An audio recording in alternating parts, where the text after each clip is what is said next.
یہ بعض لوگوں نے یہ بات مشہور کی ہے کہ احد کے موقع پہ حضور کے دندان ٹوٹ گئے تھے. ایسا نہیں ہوا، لیکن حضور کے دندان کے حلقے سے کونے جو تھے وہ شہید ہوئے تھے، جس سے حضور کے دانتوں کا حسن اور بڑھ گیا تھا. یعنی دانت شہید نہیں ہوئے تھے، سارے دانت شہید ہونے کا مفہوم یہ ہے کہ دانتوں کے تھوڑے سے کونے جو ہیں وہ شہید ہوئے تھے، جس کی وجہ سے جو ہے وہ حضور کا حسن اور بڑھ گیا.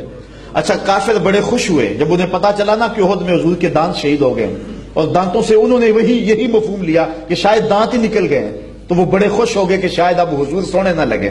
اللہ اکبر. حضرت عبداللہ ابن عباس کہتے ہیں کہ وہ حضور جب تشریف لائے نا احد سے، تو آقا کریم علیہ السلام جو ہے وہ منبر پہ جلوہ فراز ہوئے، تو یہ بھی آ بیٹھے کہ اب منظر دیکھتے ہیں. تو کہتے ہیں جب میرے محبوب نے خطبہ پڑھا نا تو حضور کے دانتوں سے ایسا نور نکلا کہ جدھر دیکھا نور ہی نور چھا گیا، دانت نظر ہی نہ آئے، نور ہی پھیلا ہوا.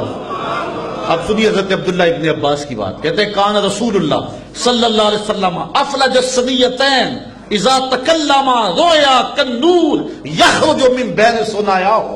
کہتے تھوڑا سا فاصلہ تھا دانتوں کے درمیان، اور جب حضور بات کرتے تھے نور کی کرنیں چھن چھن کے نکلتی، ماحول کے اندر اجالے پھیل گئے. امام بوصیری علیہ رحمہ کو کون نہیں جانتا؟ یہ وہ شخص ہیں جنہوں نے ساری زندگی بادشاہوں کے قصیدے لکھے. جب وقت آخر آیا، امام بوصیری کو فالج کا حملہ ہو گیا. اب سارے شہنشاہ چھوڑ گئے، جو نذرانے دیا کرتے تھے، اپنے قصیدے لکھوایا کرتے تھے، بندہ بیکار ہو گیا، چھوڑ گئے. امام بوصیری چارپائی پہ لگ گئے. ایک دن رات کا موقع ہے، شام گہری ہو گئی. بوصیری کے دل میں خیال آیا اب کوئی پرسان حال نہیں رہا، ساری زندگی شاہوں کے قصیدے لکھے، اوکھا ویلا آیا تو چھوڑ گئے. تو سوچا کیوں نہ اس کا قصیدہ لکھوں جو شاہوں کا شاہ ہے. اچھا، قلم پکڑا اور حضور کا قصیدہ لکھا.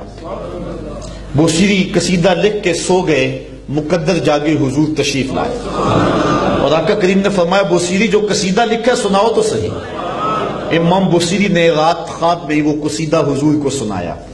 آقا کریم نے دست شفقت امام بوصیری پہ پھیرا، اور پھر حضرت امام بوصیری کو چادر عطا کی. قصیدہ بردہ کو قصیدہ بردہ اسی لیے کہتے ہیں کہ اس پر حضور نے چادر عطا کی تھی. اقبال بھی کہتا ہے اے بوصیری را ردا بخشندائی مر بربت سلما مرا بخشندائی.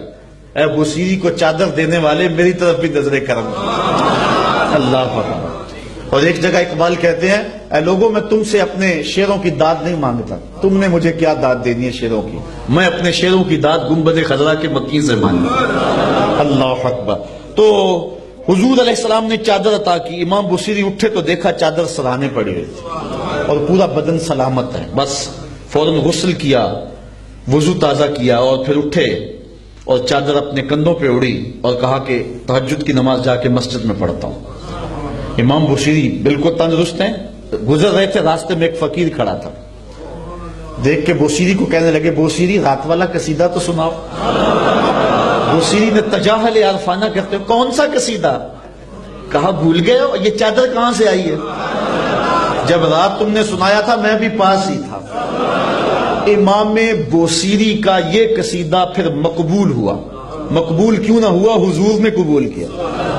اچھا، فارسی کا کلام ہو، آپ کو سمجھ نہ آ رہی ہو تو آپ اس کو نہیں سنیں گے. عربی کا کلام ہو، سمجھ نہ آ رہی ہو، آپ نہیں سنیں گے. انگلش کا کلام ہو، سمجھ نہ آ رہی ہو، آپ نہیں سنیں گے. لیکن یہ قصیدہ بردہ عربی میں ہے. پنجابی سننے والا ہو تو وہ بھی جھوم رہا ہے، عرب ہو وہ بھی جھوم رہا ہے، فارسی دان وہ بھی جھوم رہا ہے. یہ حضور کی بارگاہ میں مقبول ہوا ہے، اس لیے جو ہے اس کو قبول عام نصیب ہوا ہے. لیکن قصیدہ بردہ میں ایک شعر ایسا ہے جو قصیدہ بردہ کی جان ہے. حضرت مولا علی قاری نے لکھا ہے کہ بہت سارے بزرگوں نے خواب میں حضرت صدیق اکبر اور حضور کو دیکھا کہ آقا کریم حضرت صدیق اکبر کو کہہ رہے ہیں بوصیری والا وہ شعر تو سناؤ. وہ شعر کیا ہے سنیے. اللہ اکبر. وہ شعر ہے، حضرت امام بوصیری کہتے ہیں کأنما اللؤلؤ المکنون فی صدف من معدن منطق منہ ومتبسم. حضور آپ کے منہ مبارک میں مبارک دانت ایسے ہیں جس طرح سیپ کے اندر قیمتی موتی ہوں.